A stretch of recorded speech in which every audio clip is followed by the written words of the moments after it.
December மாசம் வந்துடுச்சு. அடுத்த மாசம் நியூ இயர். எப்படி பார்த்தாலும் நம்பர் மட்டும்தான் மாறுது.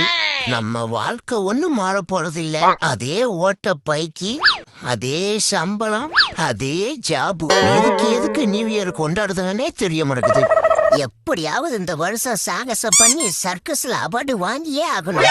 ஏது சர்க்கஸ்ல அவார்டா? அது ஒலிம்பிக்குடா. எந்த லிபிக்கும் அவார்டு வாங்கியே ஆகணும். எதுல அவார்டு கொடுக்காங்கன்னே தெரியல. இவர் பைப்பு மேல பேலன்ஸ் பண்ணி பதக்கத்தை வாங்கிடுவாராம். முக்கிக்கிட்டு